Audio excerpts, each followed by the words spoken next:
BJP party మనకేదైనా చేసింది? BJP party 10 సంవత్సరాలుగా అధికారంలో ఉంది.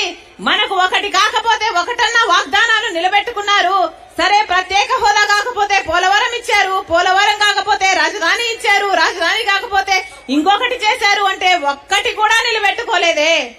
మరి ఒక్క మాట నిలబెట్టుకోలేదు. మనకు విశాఖ జోన్కి రైల్వే జోన్ ఇస్తామన్నారు, కడపలో స్టీల్ ఫ్యాక్టరీ చేస్తామన్నారు. ఎన్నెన్ని మాటలు చెప్పారు. ఒక్కటంటే ఒక్క మాట కూడా నిలబెట్టుకోకపోయినా కూడా ఇటు వైసీపీ అటు టీడీపీ, ఒక చేత్తోనేమో జగన్మోహన్ రెడ్డి, ఇంకో చేత్తోనేమో చంద్రబాబు గారు, ఇద్దరితో డాన్సులు చేస్తుంది బీజేపీ పార్టీ. ఇద్దరు డ్యూట్లు పాడుతున్నారు బీజేపీ పార్టీతో. ఇది ఎక్కడి విచిత్రము అని అడుగుతున్నాం. ఒక్కటంటే ఒక్క వాగ్దానం నిలబెట్టుకోలేదు. ఈరోజు ప్రజలు గమనిస్తున్నారు. ఈరోజు ఆంధ్ర రాష్ట్ర ప్రజలు గమనిస్తున్నారు. అసలు ఆంధ్ర రాష్ట్రంలో అటు పాలక పక్షానికైనా అటు ప్రతిపక్షానికైనా ఇంకా సిగ్గు అభిమానము ఏమైనా మిగులున్నాయా? ఎందుకీ బానిసత్వం అని అడుగుతున్నాం. ఎందుకీ బానిసత్వం అని అడుగుతున్నాం.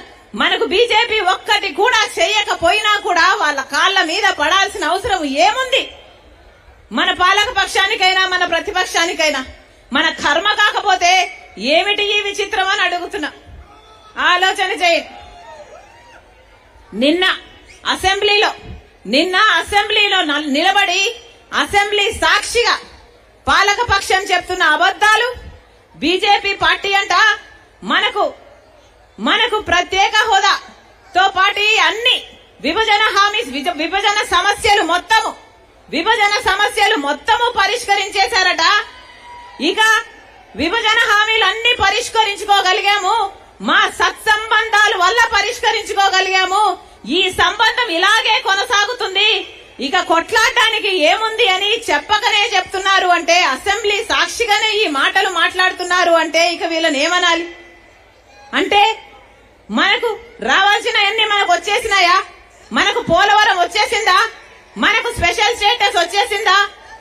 ఏమొచ్చిందని, ఏమి సాధించుకున్నారని బీజేపీకి అంత పొగడాల్సిన అవసరం ఏముంది అని అడుగుతున్నాం.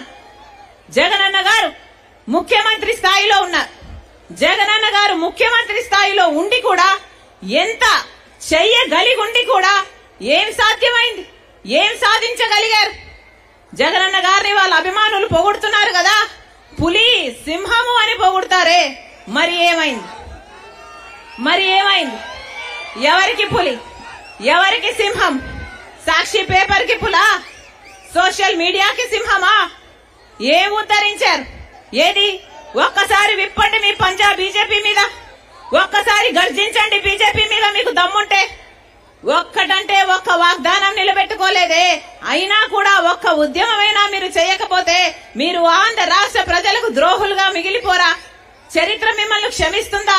అసెంబ్లీలో నిలబడి ఈ మాటలు మాట్లాడుతున్నారే, ఏం చేతనైంది మీకు? కేవలం బెదిరింపులు, కేవలం బూతులు తిడుతూ సొంత ఆడబిడ్డల్ని బజారుకి ఇడుస్తున్నారు, వ్యక్తిగతంగా దూషణలు చేస్తున్నారు. ఇదే చేతనైంది కదా మీకు?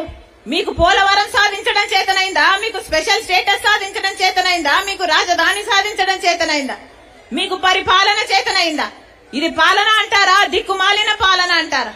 ఇంకో వైపేమో చంద్రబాబు గారు అసెంబ్లీ సాక్షిగా పాలక పక్షం బీజేపీతో ఉన్న సంబంధాల వల్ల విభజన హామీలు మొత్తం అన్ని సాధించుకోగలిగాము, సమస్యలన్నీ పరిష్కరించుకోగలిగాము అని నిస్సిగ్గుగా అబద్దాలు చెప్తుంటే టీడీపీ పార్టీ ఒక్క మాటైనా మాట్లాడిందా? తెలుగుదేశం పార్టీ గురించి చూస్తున్నాం. చంద్రబాబు గారిని వాళ్ళు పిలిచారట, ఢిల్లీ వాళ్ళు పిలిచారట, ఈయన పరిగెత్తుకుంటూ పోయాడట. ఇది విచిత్రంగా లేదా? పోనీ పరిగెత్తుకుంటూ పోతే పోయాడు, పొత్తు పెట్టుకుంటే పెట్టుకున్నాడు. అయ్యా మాకు స్పెషల్ స్టేటస్ ఇస్తేనే మేము పొత్తు పెట్టుకుంటామని ఒక్క కండిషన్ అయినా పెట్టుకోలేకపోయాడా? అది లేదు. ఎందుకంటే ఆయనకు చిత్తశుద్ధి లేదు కాబట్టి. వాళ్ళు పిలిచారట, ఈయన పోయారట. పిలిస్తే పోవడానికి, ఆపుతే ఆగమనడానికి ఈయన ఆంధ్ర రాష్ట్ర ప్రజలకు ప్రతిపక్ష నాయకుడా లేకపోతే బీజేపీ కార్యకర్తనా? ఒక్కరికన్నా ఇంగితం ఉందా?